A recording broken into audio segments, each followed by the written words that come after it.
Chapter 7.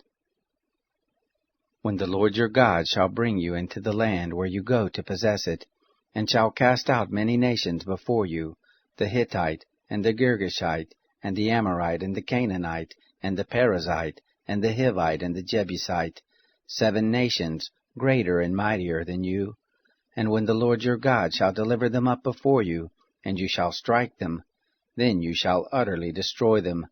You shall make no covenant with them, nor show mercy to them. Neither shall you make marriages with them. Your daughter you shall not give to his son, nor his daughter shall you take to your son. For he will turn away your son from following me, that they may serve other gods. So will the anger of the Lord be kindled against you, and he will destroy you quickly. But thus shall you deal with them. You shall break down their altars, and dash in pieces their pillars, and hew down their Asherim, and burn their engraved images with fire.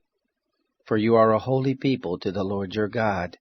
The Lord your God has chosen you to be a people for his own possession, above all the peoples who are on the face of the earth. The Lord didn't set his love on you, nor choose you, because you were more in number than any people, for you were the fewest of all peoples. But because the Lord loves you, and because he would keep the oath which he swore to your fathers, has the Lord brought you out with a mighty hand, and redeemed you out of the house of bondage, from the hand of Pharaoh king of Egypt. Know therefore that the Lord your God, he is God, the faithful God who keeps covenant and loving kindness with them who love him, and keep his commandments to 1,000 generations, and repays those who hate him to their face, to destroy them. He will not be slack to him who hates him, he will repay him to his face. You shall therefore keep the commandment and the statutes and the ordinances, which I command you this day to do them.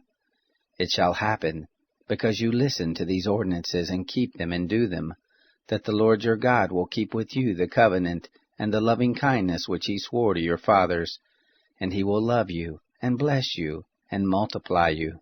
He will also bless the fruit of your body, and the fruit of your ground, your grain, and your new wine, and your oil, the increase of your cattle, and the young of your flock, in the land which he swore to your fathers to give you. You shall be blessed above all peoples. There shall not be male or female barren among you, or among your cattle. The Lord will take away from you all sickness, and none of the evil diseases of Egypt which you know will he put on you, but will lay them on all those who hate you. You shall consume all the peoples whom the Lord your God shall deliver to you. Your eye shall not pity them, neither shall you serve their gods, for that will be a snare to you. If you shall say in your heart, these nations are more than I, how can I dispossess them? You shall not be afraid of them. You shall well remember what the Lord your God did to Pharaoh and to all Egypt, the great trials which your eyes saw, and the signs and the wonders, and the mighty hand and the outstretched arm, by which the Lord your God brought you out. So shall the Lord your God do to all the peoples of whom you are afraid.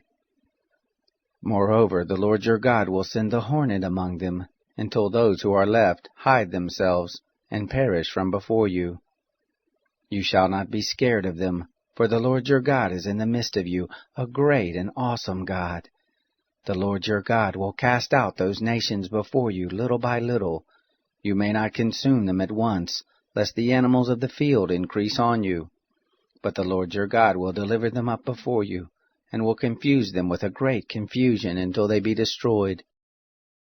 He will deliver their kings into your hand, and you shall make their name to perish from under the sky. There shall no man be able to stand before you until you have destroyed them. The engraved images of their gods you shall burn with fire. You shall not covet the silver, or the gold that is on them, nor take it to yourself, lest you be snared with it, for it is an abomination to the Lord your God. You shall not bring an abomination into your house, and become a devoted thing like it. You shall utterly detest it, and you shall utterly abhor it, for it is a devoted thing.